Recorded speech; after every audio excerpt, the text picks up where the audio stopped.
hukum syar'i itu aturan agama. Jangan tentang hukum syar'i itu ada larangan, ada perintah. Ini yang akan kita bahas nanti. Yang kedua, hukum takdir atau hukum kauni. Dan jadi takdir Allah Ta'ala itu hukum Allah Ta'ala. Jangan tentang. Nggak boleh tentang. Orang yang takwa nggak boleh tentang takdir Allah. Nah, jadi jangan sampai tentang. Enak kalau dibicarakan ya. Takwa itu jangan tentang Allah Ta'ala, baik di hukum agama maupun hukum takdir. Itu takwa. Yang akan kita bahas pertama, hukum takdir Allah Ta'ala. Karena hukum takdir itu yang dari Allah Ta'ala ke kita, gitu kan? Takdir itu dari Allah Ta'ala ke kita. Kalau hukum agama, ibadah itu dari kita ke Allah Ta'ala. Jadi hubungannya begitu. Semua yang ada ini, yang kita lakukan itu ada kalanya dari Allah Ta'ala ke kita. Apa itu? Takdir. Ada kalanya dari kita ke Allah Ta'ala. Apa itu? Ya ibadah kita itu. Semuanya pasti begitu. Nah, untuk takdir rumusnya satu. Apa itu? Ridho. Kalau nggak ridho, minimal sabar. Ridho itu enak, senang. Dari takdir senang. Itu ridho. Kalau sabar itu terasa pahit, tapi tetap dilakukan dengan tidak mengeluh. Itu sabar. Tapi terasa pahit, tapi nggak ngeluh. Itu sabar. Jadi kalau kita sudah ridho atau sabar, kita takwa. Separuh takwa. Separuh takwa itu ridho atau sabar. Begitu. Syukur bagaimana? Syukur itu modalnya ridho. Kalau nggak ridho nggak bisa syukur. Begitu.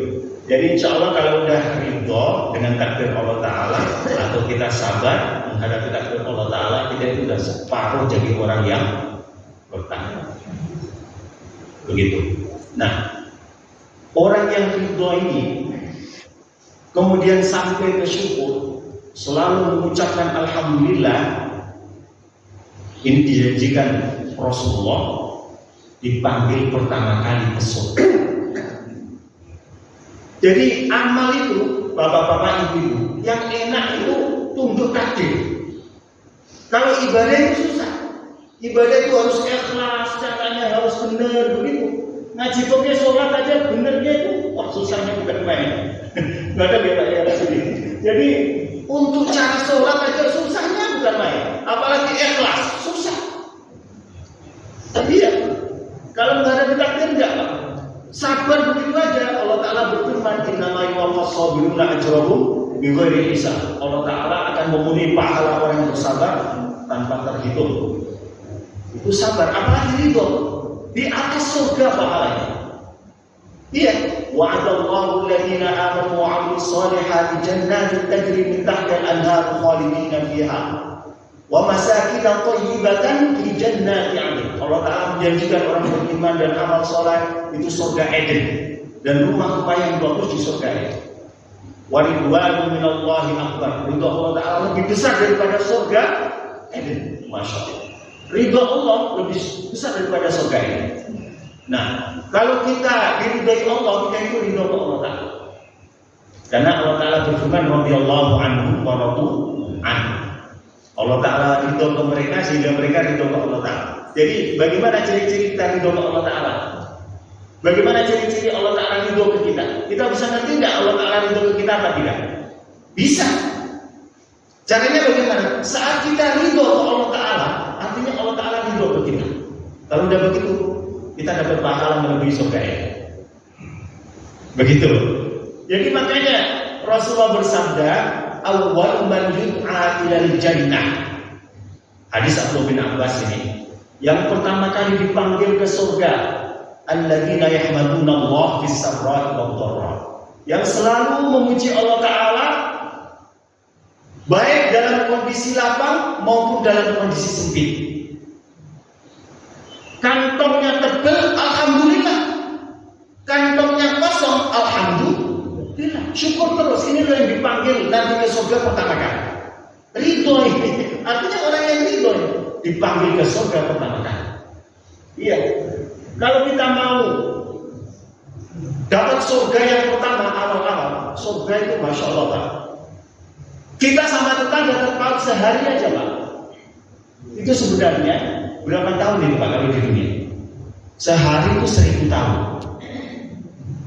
Wa inna yawman 'inda rabbika ka'alfi sanatin mimma ta'uddu. Sehari nanti di akhirat menurut Allah Ta'ala itu seperti 1000 tahun dari yang kalian hitung.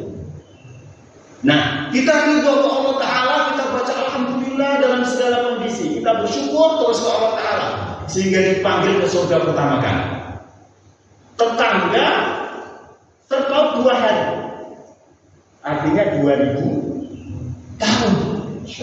Jangan kira cuma 2 hari aja Pak. 2 hari itu 2000 tahun. Makanya ini harus selalu menerima takdir Allah Subhanahu wa Ta'ala. Begitu. Jadi menerima dengan lapang dada. Ibu-ibu bisa nggak punya duit, dompetnya kosong, tetap senyum. Alhamdulillah. Bisa nggak begitu Bu? Mau ke surga mau nggak? Kalau mau ke surga ya itu begitu. Bapak-bapaknya senang kalau begini. Sabar istrinya begitu. Masya Allah. Iya.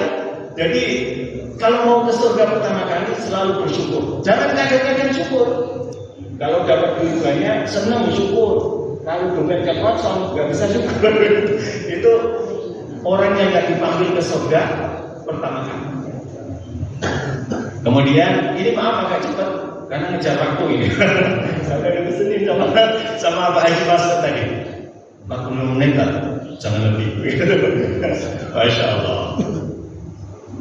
Kemudian ini kuncinya yang penting. Bagaimana kita bisa syukur, bisa ridho, paling nggak sabar itu bagaimana? Saya baca ini ayat yang biasanya dibaca Mbak Mudin kalau ada orang meninggal. Biasanya ini selalu dibaca Mbak Mudin. Saya kalau takziah dimanapun itu Mbak Mudin selalu baca ayat ini. Begitu. Masya Allah. Apa itu ayatnya? Surat Al-Baqarah ayat 155. Allah Ta'ala berfirman, وَلَنَبْلُوَنَّكُمْ بِشَيْءٍ مِنَ الْخَوْفِ وَالْجُوعِ وَنَقْصٍ مِنَ الْأَمْوَالِ وَالْأَنْفُسِ وَالثَّمَرَاتِ وَبَشِّرِ الصَّابِرِينَ الَّذِينَ إِذَا أَصَابَتْهُمْ مُصِيبَةٌ قَالُوا إِنَّا لِلَّهِ وَإِنَّا إِلَيْهِ رَاجِعُونَ. Bapak-bapak, ibu-ibu pasti hafal ayat ini. Wong selalu baca Mbak Mudin, ada orang meninggal Mbak Mudin, ya, sambutan terus pasti baca ayat ini. Masya Allah. Al-Baqarah ayat 55. Ini sebenarnya ayat Pak. Ini ayat bisa jadi obat supaya kita ridho ke Allah Subhanahu wa Ta'ala. Ayat ini memberi pemahaman kita walanabluwannakum, sungguh la pertama itu tauhid. Lam kosam itu untuk tauhid. Nun yang syiddah itu tauhid double juga. Walanabluwannakum jadi sungguh akan aku cobai kalian semua. Ini firman Allah Subhanahu wa Ta'ala. Nah ini aja kita harus sudah ridho ini Pak. Satu kata aja walanabluwannakum kita sudah ridho itu. Kok bisa begitu? Kita harus ngerti Allah Ta'ala pasti mencobai kita, itu sunatullah. Hidup di dunia itu pasti dapat cobaan. Jadi namanya di dunia ada cobaan. Kalau mau gak dapat cobaan ya mati, begitu. Mati dikubur udah, itu urusan kubur. Kalau mau di dunia, mau hidup ya dapat cobaan. Walanabluwannakum itu sunnatullah Ta'ala, sunnahnya Allah Ta'ala. Pasti orang hidup dapat cobaan. Ini bapak-bapak pasti mengalami apa yang saya katakan ini. Dari dulu sampai sekarang hidup itu cobaan, silih berganti begitu kan Pak? Gak pernah hidup itu tenang, gak ada cobaan. Pasti dapat cobaan. Habis cobaan ini ganti cobaan yang itu. Habis cobaan yang itu cobaan yang sono. Masya Allah terus dapat cobaan itu hidup. Pasti mengalami begitu orang hidup. Jadi ini sunnatullah. Kalau udah hidup itu dapat cobaan ya udah. Cuma cobaan kita masing-masing begitu. Gak sama, cobaannya masing-masing. Cobaan orang kaya beda sama cobaan orang miskin. Cobaan orang sehat beda sama cobaannya orang yang sakit begitu. Jadi dunia itu cobaan. Kalau kamu gak ada cobaan ya mati begitu. nggak ada pencobaan dunia nanti. Paham ini? Jadi nggak usah ngeluh. Ini artinya saya masih hidup, begitu. Masih dikasih Allah Taala umur, sehingga dicobai Allah Taala, jadi tenang kita. Imam Ja'far As-Shadiq rahimahullah, ini kakek buyut dari Rasulullah. Jadi Ja'far As-Shadiq itu bapaknya namanya Ali Zainal Abidin. Ali Zainal Abidin itu bapaknya Husain bin Ali. Husain bin Ali itu putra dari Fatimah. Fatimah itu putrinya Rasulullah. Jadi Imam Ja'far As-Shadiq beliau mengatakan, "Man talaba ma lam yukhlaq at'aba nafsahu wa lam yuzak." Siapapun yang mencari yang enggak diciptakan, dia capek-capek nyarinya itu enggak akan ketemu. Kemudian ditanyakan, "Wa ma dzaka?" Apa itu wahai Imam Ja'far As-Shadiq? Ar-rahatu fid dunya. Hidup enak di dunia itu enggak diciptakan. Pasti dunia itu gak enak, cobaan terus begitu. Kalau kita mau enak, gak pernah ada cobaan, ya mati begitu. Iya, mati masuk surga itu gak enak, Pak. Jadi enak di dunia itu gak diciptakan Allah Ta'ala. Tenang santai-santai di dunia itu gak diciptakan Allah Ta'ala. Jadi dunia itu tempatnya susah payah, tempatnya berbagai macam cobaan. Itu dunia begitu. Jadi kalau kita mengira kalau dengan harta banyak itu terus gak ada cobaan, omong kosong. Bisa jadi cobaan orang yang kaya itu melebihi cobaan orang yang miskin. Benar nggak Pak? Iya. Banyak itu yang orang kaya raya yang dicoba melebihi orang miskin, beratnya melebihi orang miskin. Jadi nggak ada di dunia nggak tanpa cobaan itu Pak. Punya duit cobaan nggak Pak? Cobaan itu punya duit, nggak punya duit cobaan apa? Cobaan semua. Dunia itu cobaan. Walanabluwannakum. Kemudian yang kedua, walanabluwannakum, sungguh kami akan mencobai kalian, memberi balak pada kalian. Siapa yang ngasih balak ke kita, Pak? Ibu-ibu, siapa yang ngasih balak ke kita? Allah Ta'ala. Allah Ta'ala sayang gak ke kita? Sayang. Tiap hari Allah Ta'ala itu ngingetin kita kalau Allah Ta'ala sayang ke kita. Berapa kali? 34 kali. Ar-Rahmanir Rahim. Baca bismillah ada Ar-Rahmanir Rahim. Maha pengasih, maha penyayang. Allah Ta'ala sayang kamu. Alhamdulillahirabbil alamin. Ar-Rahmanir Rahim. Allah Ta'ala sayang kamu. Masya Allah. Manis ya Pak ya Allah Ta'ala ya. Romantis Allah Ta'ala. Iya. Gak kayak bapak-bapaknya Bu ya, tiap hari bilang aku sayang kamu berapa kali bapak-bapakku. Gak pernah. Gak romantis bapak-bapaknya itu. Gak romantis sekali itu. Iya, Allah Ta'ala 34 kali. Ar-Rahmanir Rahim, Ar-Rahmanir Rahim. Kemudian saya tanya, kalau ada anak kita, cucu kita yang masih kecil, kenapa lu bilang melek itu hidungnya? Minta dibeliin es. Yang kita kasih apa? Es apa puyir yang pahit Bu? Puyir dari dokter yang pahit itu kita minumkan. Apa kita tetap nurutin dia kasih es? Puyir apa es? Puyir pasti. Iya kan, gak mungkin es. Begitu, puyir pahit diminumin begitu.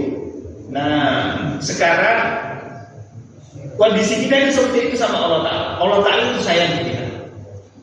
Baik, kebanyakan dosa, maksiat terus. Ini ngasih harta, apa dikasih sakit biar gak bisa maksiat. Kalau dikasih duit, maksiat terus. Keinginan kita kan duitnya banyak gitu Pak ya. Oh, dikasih duit, itu malah nanti maksiat terus. Akhirnya dikasih bokeh ham. Bokeh itu gak punya duit. Kenapa? Dia tidak bisa maksiat. Begitu dikasih sakit, dan apa? Biar nggak bisa maksiat. Sakit sehari, dosa 1 tahun dihapus oleh Allah. Nah, ini puyernya sakit. Paham ini? Jadi Allah Ta'ala ini sayang kita. Makanya kita dikasih cobaan. Kalau nggak sayang, nggak dikasih cobaan.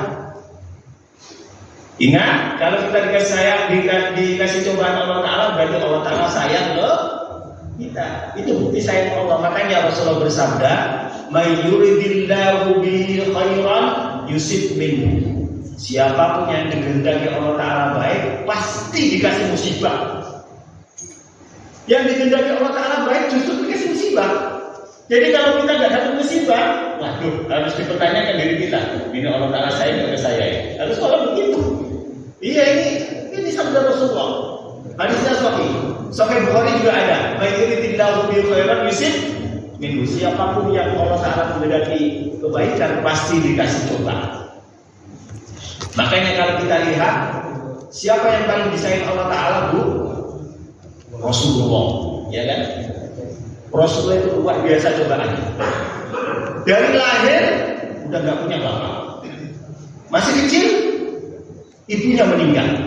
Ikut kakek belum sampai dewasa, kakeknya juga meninggal.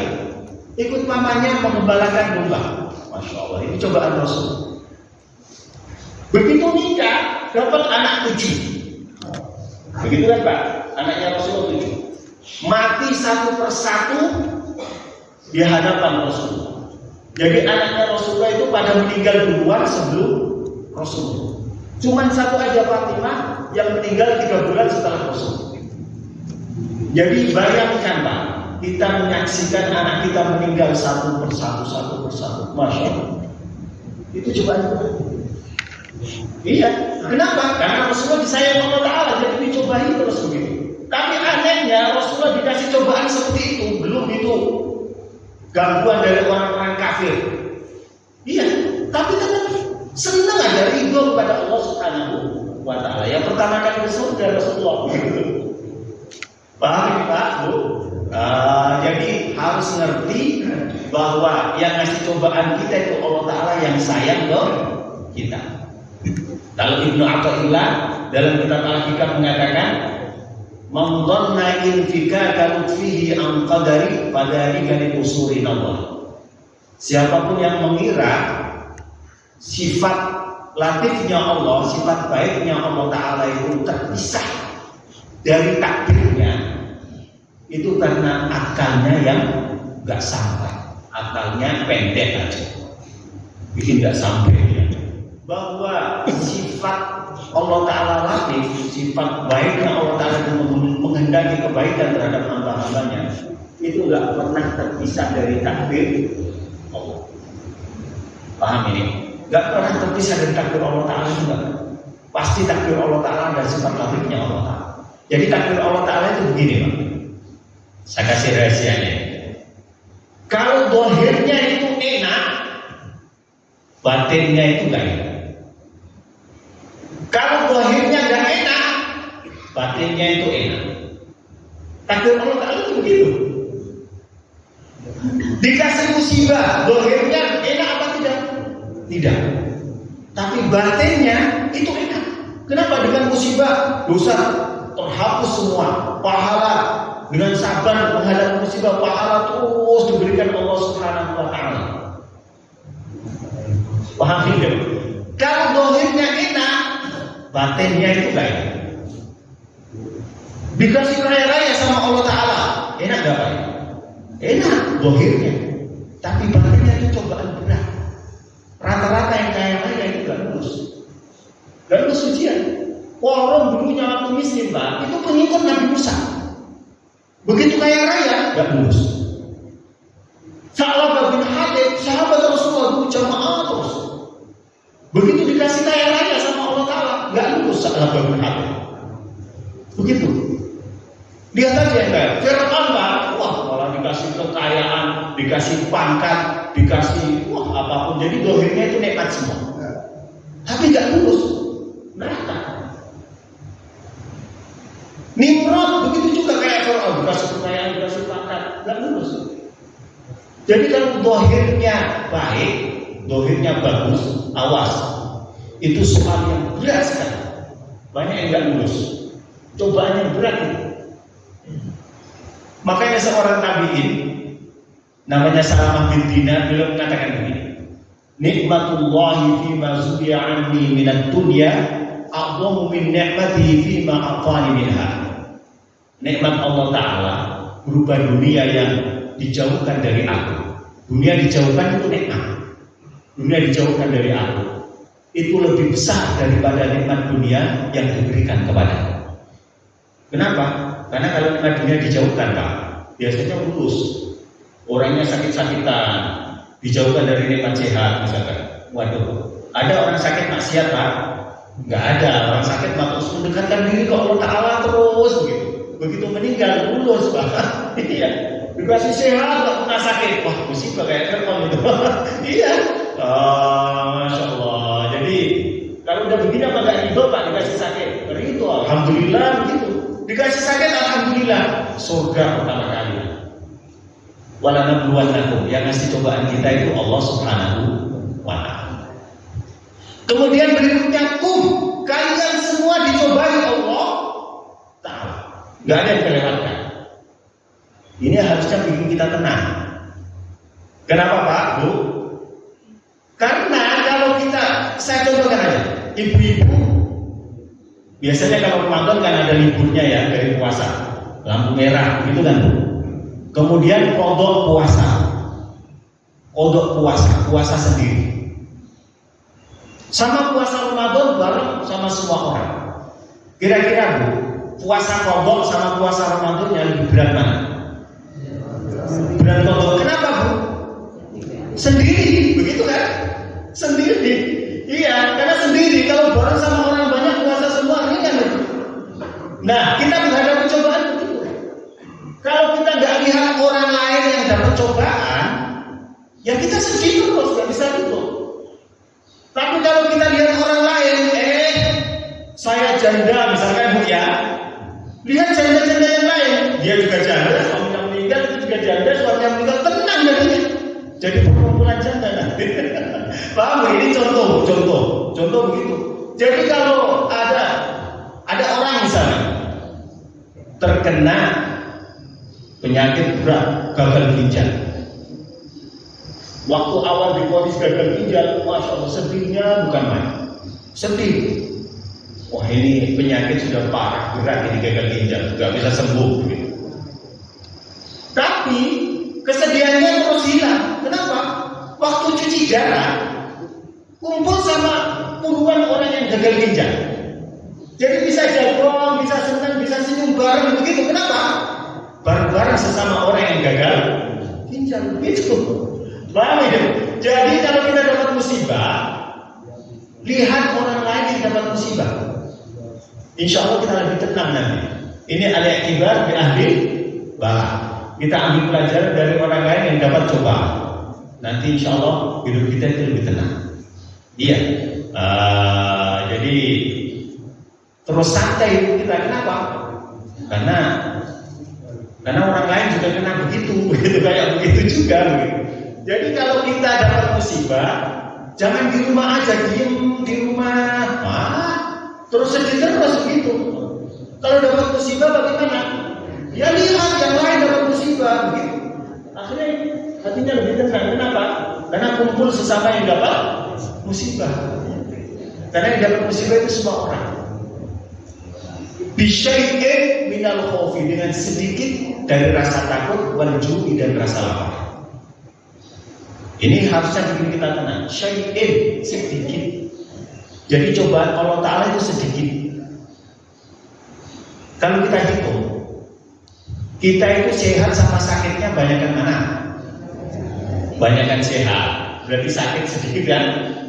Lah kok kamu nggak terima dikasih sakit? Kasih sakit gigi 1 minggu aja marah. Waduh, marah sana marah sini, giginya sakit. Itu Masya Allah, padahal giginya juga sehat terus biasanya. Baru dikasih sakit sebentar aja nggak terima. Itu kan aneh, Pak ya. Jadi cobaan itu sedikit, yang banyak itu sehatnya. Begitu. Seorang ulama tabi'in Urwah bin Zubair, putra dari Zubair bin Awam, dia itu diamputasi kakinya. Di hari diamputasi kakinya luka nggak bisa sembuh. Nggak tahu mungkin diabetes atau gimana. Kalau sekarang kan diketahui diabetes, kalau dulu kan nggak tahu itu. Ada penyakit diabetes nggak tahu zaman dahulu kalau zaman tadi.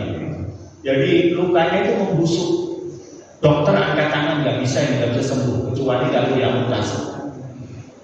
Akhirnya kakinya diamputasi tanpa obat bius karena dia nggak mampu. Bagaimana caranya? Sholat. Betapa khusyuknya. Sholat waktu sujud dipotong seperti dokter. Benar. Dia nggak mau dikasih minum. Allah Ta'ala ngasih cobaan aku begini supaya Allah Ta'ala tahu kesabaranku. Kalau kamu kasih minum aku obat bius, Allah Ta'ala nggak tahu kesabaranku. Saya nggak merasakan sakitnya. Masya Allah, ini Urwah bin Zubair. Akhirnya dipotong kaki waktu sholat, waktu sujud. Habis terpotong, anaknya meninggal. Di hari terpotongnya kaki, anaknya meninggal. Muhammad bin Urwah meninggal. Apa yang dikatakan Urwah?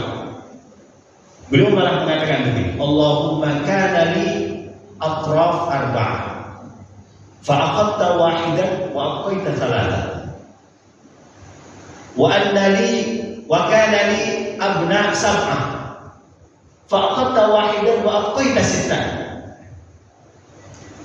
Urwah mengatakan, ya Allah, kamu berikan aku 4 anggota tubuh, tangan 2, kaki 2, 4 cabang tubuh. Kamu ambil 1, kamu sisakan 3. Kamu kasih aku putra 7. Kamu ambil 1, kamu sisakan 6. Masya Allah. Tenang hatinya. Urwah juga. Kenapa? Melihatnya ternyata musibah itu sedikit. Dikasih 4 cabang tubuh. Allah Ta'ala ngambilnya musibahnya apa? 1. Begitu. Yang 3 disisain sama Allah Ta'ala. Masih gak syukur. Ini kan kebangetan, Pak. Apa ini, Pak? Punya anak 7, diambil 1 disisain 6. Ini harusnya gak syukur. Mau diambilnya sedikit kok. Jadi musibahnya sedikit. Banyaknya itu nikmat, bukan musibah. Jadi ini kalau kita pegang, kita itu terus nerimo terus. Iya. Suami istri juga begitu, kalau pegang ini insya Allah nerimo. Saya cerita sedikit. Waktu hampir habis, tapi masih ada kesempatan untuk cerita sedikit.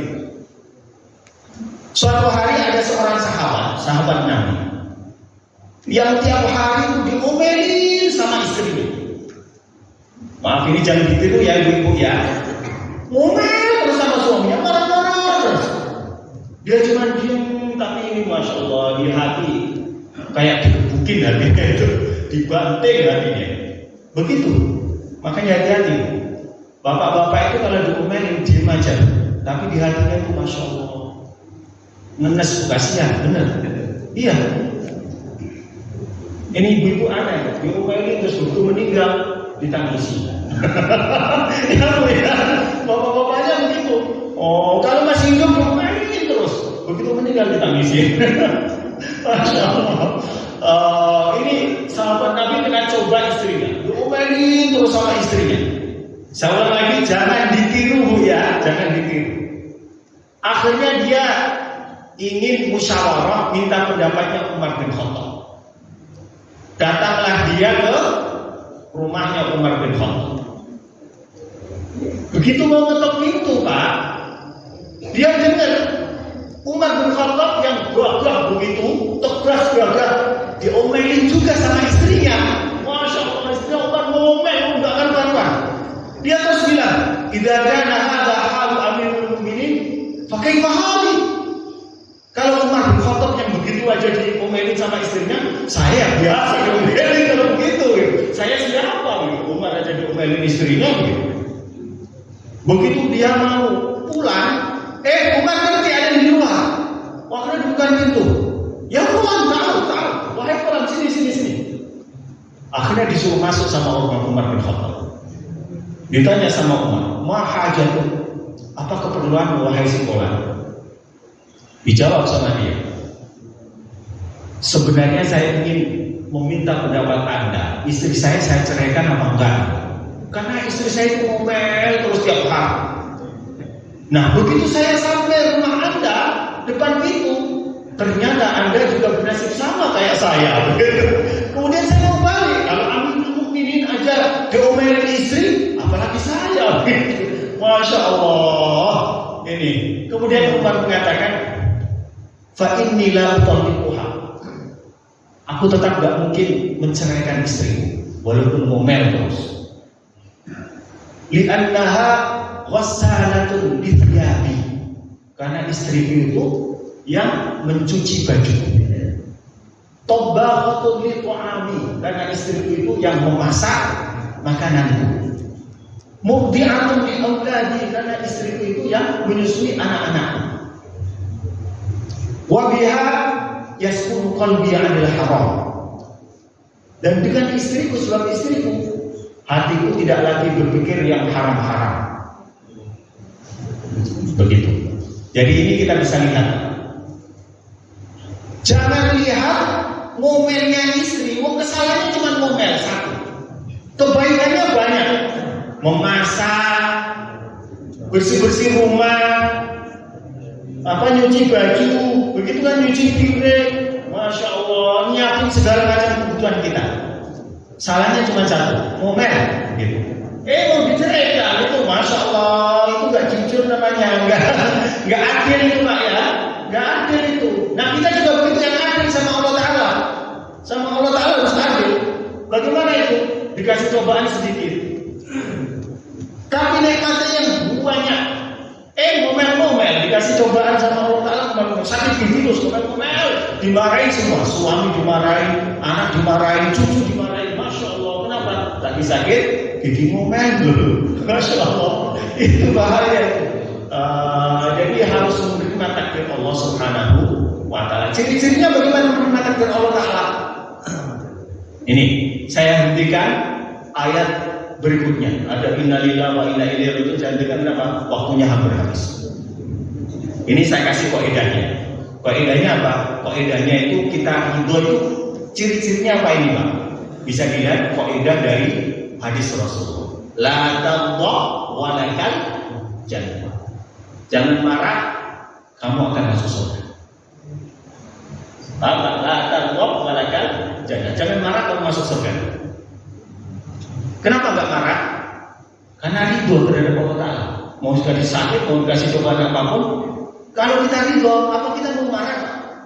Nggak mungkin. Marah itu karena nggak ridho. Paham? Makanya laddo kalau kamu nggak marah, walakal jannah, kamu masuk surga. Coba dibalik. Maksud saya dibalik apa? Ini kalau bahasa santri mafhum mukhalafah atau dalilul khitam. Jangan marah, kamu masuk surga. Kalau dibalik, kalau kamu marah, kamu dibalik apa? Marah, jangan marah, dibalik marah. Surga dibalik. Nah, begitu kan? Jangan marah, kamu masuk surga. Berarti kalau kamu marah, kamu masuk. Iya, kenapa masuk neraka? Karena nggak ridho terhadap Allah Ta'ala. Ini bahaya. Jadi ini hukum Allah Ta'ala. Tapi kadang orang melupakan ini, bahwa takdir Allah Ta'ala itu hukum Allah Ta'ala. Kita harus ridho. Kalau kita nggak ridho, berarti kita nggak menerima hukum Allah Ta'ala. Kita menolak hukum Allah Ta'ala. Kalau menolak hukum Allah Ta'ala nggak ridho, akhirnya neraka. Jelas ini Pak. Jadi bisa kita lihat kita itu ridho apa enggak. Kita lihat kita marah-marah apa enggak. Kalau marah-marah berarti nggak ridho. Kalau nggak marah berarti ridho. Paling nggak sabar. Ya. Kalau nggak marah itu sabar, bisa jadi sabar. Sebenarnya emosinya udah memuncak, tapi dia sabar, masih bisa menguasai diri. Itu tetap dalam kebaikan. Karena sabar itu kasih pahala Allah Ta'ala yang nggak terhitung jumlahnya. Cukup sekian aja. Apabila ada perkataan saya atau ucapan saya yang menyinggung ibu-ibu, menyinggung bapak-bapak, saya minta maaf yang sebesar-besarnya. Wabillahi taufiq wal hidayah. Wassalamualaikum warahmatullahi wabarakatuh.